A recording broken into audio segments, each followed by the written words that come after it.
Hello, everyone. Thank you again for joining us today for the Work From Home Digital Summit.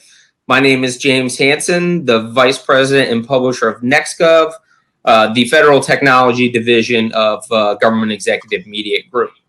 Today, we've heard a lot about how agencies are managing productivity versus protection and balancing a new kind of work-life balance where your kids are jumping on your lap and the dog is barking in the background.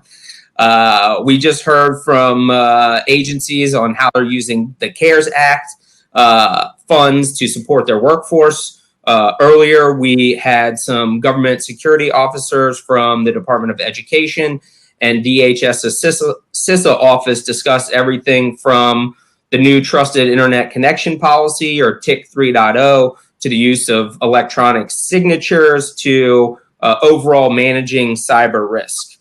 I'm excited because our next session will dive into kind of that security, challenges, best practices from two of industry leaders on really what to do when your endpoints and network have left the building.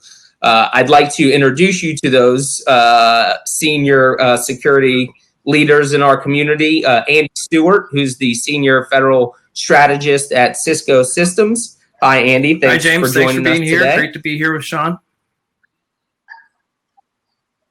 Absolutely. And Sean Frazier is the CISO advisor for Duo Security at Cisco Systems as well. Sean, thank you for joining us.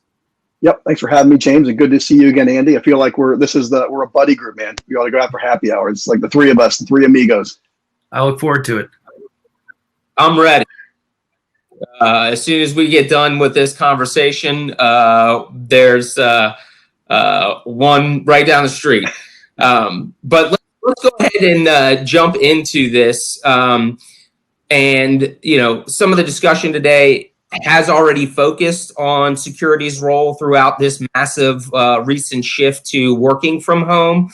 But I feel like some agencies were already moving kind of in that direction before the global pandemic. So there's already this growth trend towards a hybrid workforce model, where an agency strikes a balance with telework and in-office employees and who can access what.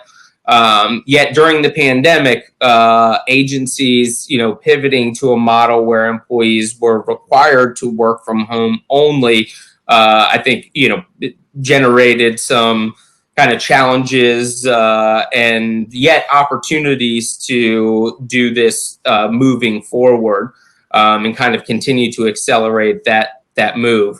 I think many feel that there's a greater adoption in working from home for a number of reasons, which we've done some research at Government Executive Media Group, also in partnership with you guys. So demand from employees to work from home, more adoption of managers and executives, again, kind of balancing that productivity versus, protection and work-life balance. The need for continuity of operations during disaster preparedness and response, the realization that you can actually save a lot of cost. I mean, if you think of basic real estate as, one movement towards that, or my favorite, which is reduced commute time and kind of overall business travel.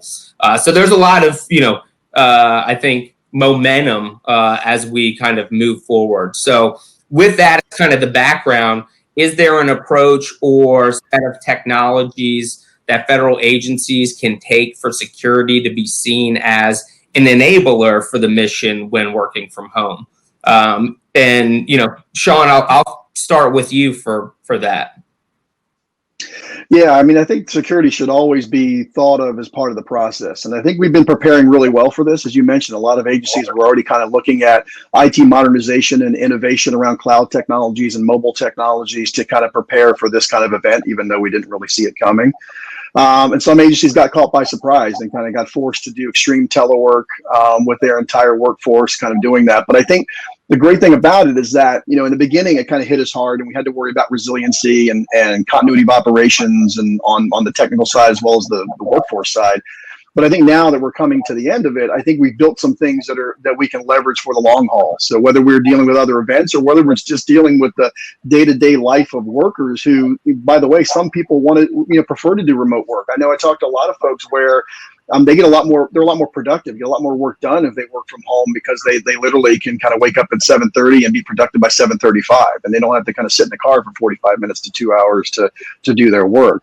And it's incumbent upon us as security people to make sure that we're building in the security DNA so that the access is secure and consistent. So whether I'm sitting in the office or whether I'm sitting at home, or when we open back up, I go work in a Starbucks again, which I tend to do because I'm a veteran teleworker myself. I want to make sure that those interfaces and those workflows are consistent, so I'm not thrown a loop as a user and I've got to jump through a bunch of extra hoops and do a bunch of different things. I want to make sure that that security level and that protection level is enabling me to get my job done from anywhere, because I think at the end of the day, a year from now or 2 years from now, we're going to look at a whole different workforce where we're going to have a large percentage of our users who will choose to work from home consistently. Yeah, I think that's definitely also relevant as you see new people come into the workforce. I know the younger generation, that is something that they're going to want as they think about, working in government service. Andy, over to you. I mean, how can security be an enabler for this, future work environment? Yeah, James, thanks. I liked how both you and Sean are phrasing security as an enabler for the mission. If there's anything we've learned in the last few months, is that we have to keep the mission going in a manner that ensures safety and security, wellness for our people, with the processes to enable employees to continue work with low friction, and that the tools and technologies allow for secure work to continue. And as you both said, that there's been this ongoing, move for more remote work. And in the last years, I think this has been happening simultaneously as we develop a better understanding of the approach or philosophy to embrace zero trust. And whether you think about that as a journey, an approach, or philosophy, as Sean says, it's a lifestyle. I love that. At its crux, it's the relationship between users and devices and their access to applications and data. So the technology has to be the enabler for people, and it has to enforce secure processes to get the mission done.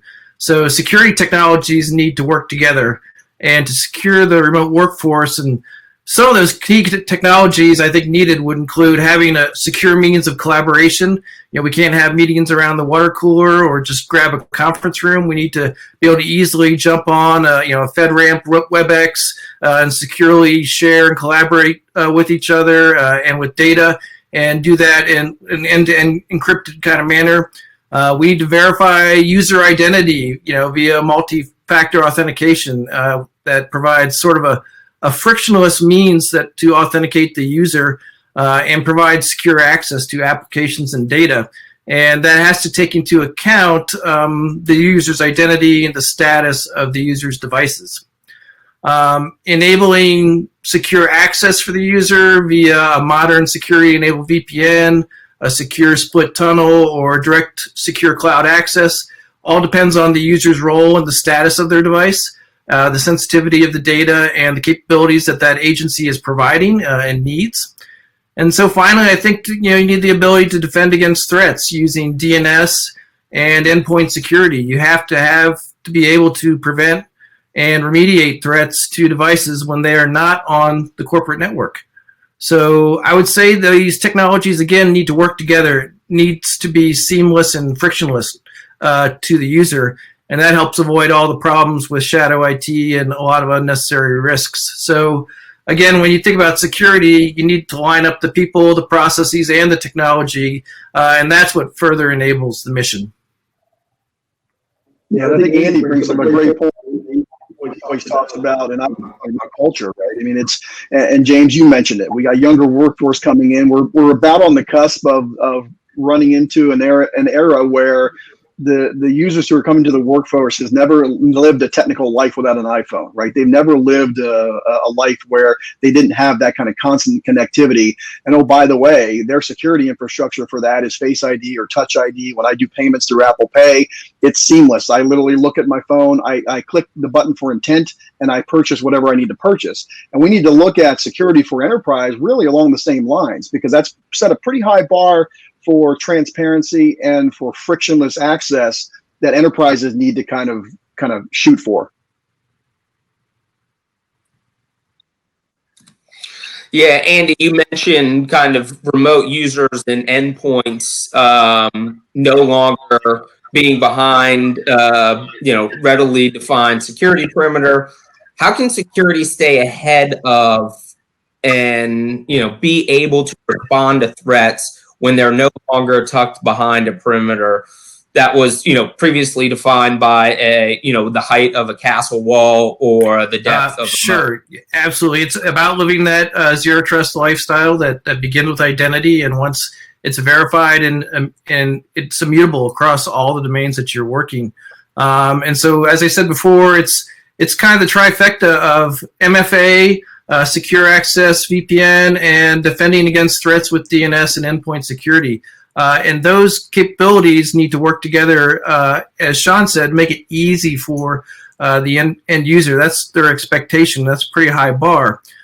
So an adaptive MFA enforces secure and trusted access for users, lets the good guys in with multi-factor authentication, and it includes a risk-based access control, posture, and compliance assessment, and should integrate with the VPN network controls, and should talk to the endpoints, and should verify the identity of all users before they get access to the applications in a user-friendly way.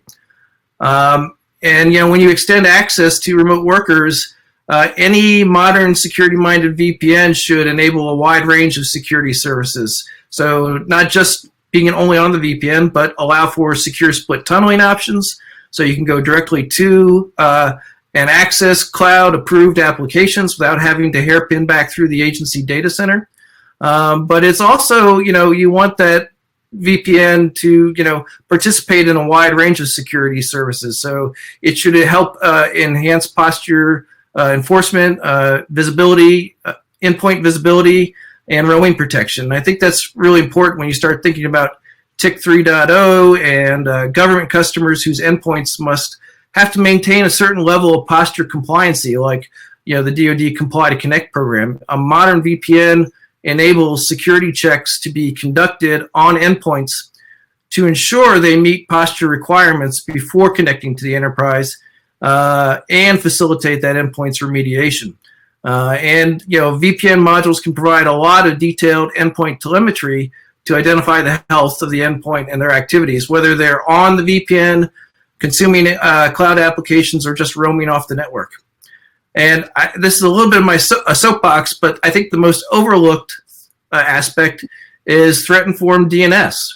We care a lot about DNS when we're inside the government building, but as soon as the endpoints leave the building, we often overlook DNS and accept whatever service you get from a local internet provider, or when Sean's sitting in Starbucks or whatever. I think a threat-informed DNS is the first line and the last line of defense against advanced threats. So protect them from malware that uses DNS, and DNS protects users from malicious internet destinations. And again, that shouldn't matter whether the remote worker is on the enterprise VPN or roaming off the network or using BYOD. So that trifecta working together, making it seamless, is really what we need in terms of enabling the secure remote workforce.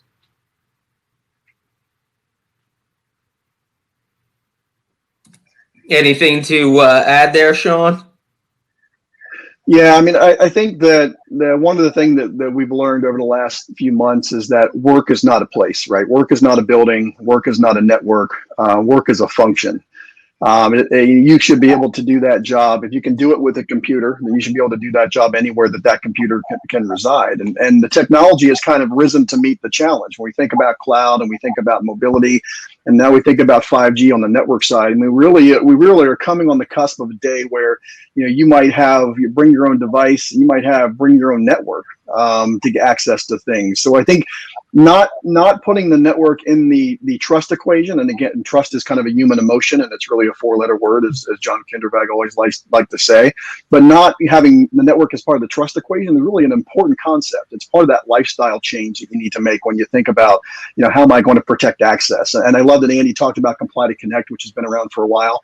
I tend to think of it more as comply to access. So I need to prove who I am to access an application. That application really can live anywhere. I mean, that's most of the time it's going to be in the cloud, because what we've again found out in the last few months is that, cloud isn't just a way to save costs. Cloud is a way to have baked in resiliency and baked in continuity. Let someone else rack those servers for capacity so you don't have to.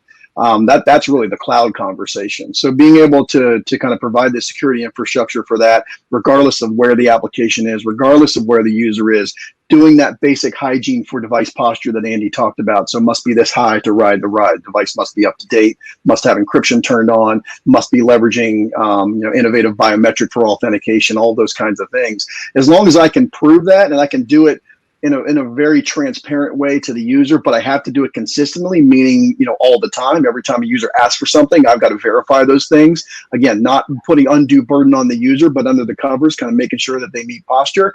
That's the consistent security model and connective tissue that we need for anything that we do moving forward, regardless of kind of the work from home situation.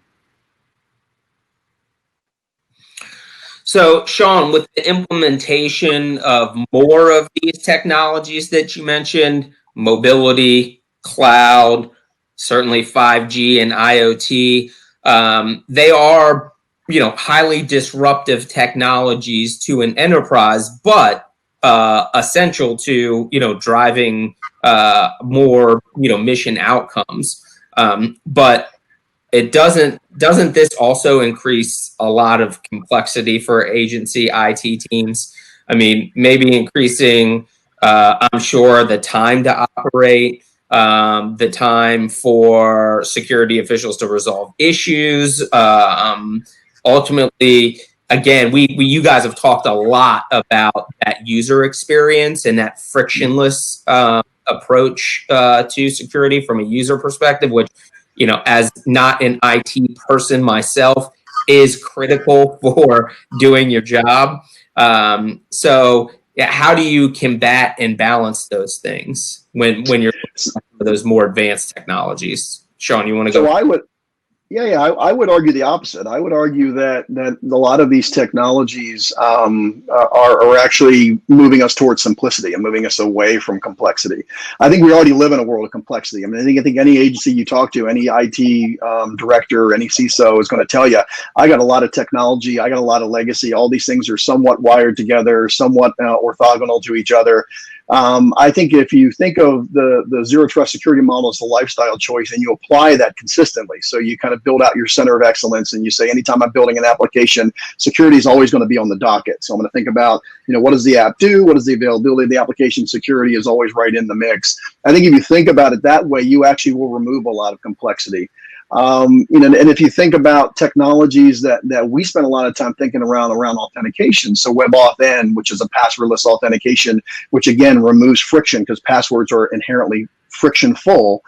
I think if you think about deploying these things, it also makes them better for the back end. It makes it better for the IT staff to support these things, because it's a lot easier to take a cloud service and turn on this authentication piece than it is to go rack the server, build the stack, build in HA, do all of that stuff that you need to do to keep it resilient, to keep it available. And oh, by the way, you got to update and patch it. So every time a patch comes out, and I don't know if you guys subscribe to the CISA vulnerabilities mailing list that goes out, but I get those things every day. And at the end of every week, I get one it looks like a CVS receipt, right? It goes all the way down to my feet.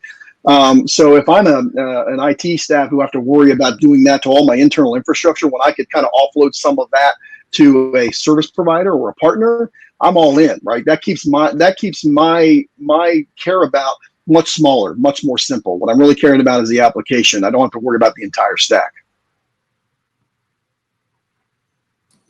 Andy, anything that you wanna add there? Yeah, no, I think Sean hit it on the head. You should move to that zero trust lifestyle with more software defined approach. you get a higher level of abstraction that you can implement more automated workflows that increase precision and make it a lot easier for IT and security teams to be able to focus on what matters most, which is threat hunting and remediation. At the same time, you're enabling the workforce with good user experience. But it's always good to think about the IT and security teams having good user experience as well. So I think we're moving in the right direction. Yeah, I mean, earlier when the session with Stephen Hernandez from the CISO from the Department of Education, and he's the chair of the CISO Council, he said that it was basically when they moved to the remote environment, we're looking at securing, different endpoints and applications. He worked with his enterprise architect basically to look at like what were all of those applications and what were the security tools that they had. And he said they had them all. They didn't necessarily, but it was just a matter of integrating all of those, right? And I think we hear often from IT and security leaders that they have too many, tools in their network. But how are new technologies allowing for that greater simplification and integration of all these kind of different tools? I don't know, Andy, if you want to talk about that one first, or well, sure. I mean, it's just kind of back to Sean. Having those nice integrated workflows, because you don't want security to become a grind. And that's either on the management side of it or the users. And so oftentimes that came about because we bought things in a see a problem, buy a solution kind of mode. But when you're living the zero trust lifestyle, you're thinking about all of those issues holistically, and you're taking an approach to come up with a way to integrate solutions into the blended environment and increasing operational efficiencies. And so integrated security platforms unify technologies, processes, and people, kind of back to where we started. You had to have a tight integration of those three. Yeah, I think I'll give a shameless plug for the ACT-IAC work that's going on around Zero Trust. And I know Steve Hernandez is actually instrumental in the work that we're doing there. And we're actually doing capability mapping for vendors to make sure that we can kind of reduce the vendor footprint, meaning the number of vendors that any agency will kind of deploy, but also mapping that to policies that agencies are going to care about, right? How does that affect my CDM implementation? How does that work with TIC 3.0? How does that kind of compare and contrast to the NIST cybersecurity framework? So I think agencies should start paying attention to the work that ACT-IAC is doing around this to make it simpler to deploy this lifestyle. And so I know we're pretty much out of time, but if there was one, quick 30 to 60-second wrap up, if there was one actionable thing that you would offer to our audience to be able to move to that integrated security approach versus a solution technology approach, what would one actionable thing that you could offer our audience today that they could go back to their agency IT security staffs to start that? I would say look at out-of-the-box interoperability so that you're reducing complexity and integrating security products and solutions together. I would say that's a great one. The other thing is don't think of security as an other thing, right? We talk about this being a lifestyle choice. Build security in from the ground up inside your organization. It used to be years ago that telephone calls were not encrypted, right? And you can intercept a call between one cell phone and another cell phone, and then we build encryption into that, and that transparent security DNA is just part of the way we live now with cellular telephones. We need to think about the same thing with enterprise security. It needs to be part of the DNA of what we do. Well said. Yeah, no, very much so. Thank you, Andy and Sean, for joining me today and having this conversation. Don't forget to visit Cisco and Duo Security's booth in the virtual exhibit hall. There's a bunch of assets that can give you kind of more insights into some of the things that Andy and Sean have talked about today. So we'll see you at our next and final session of the day, which is Back to the Office with Sean Skelly and Catherine Peters. But Andy and Sean, I just want to say thank you again. Thanks so much, James. Thanks, Andy. Thanks, Sean. Take care. All right. Bye, guys.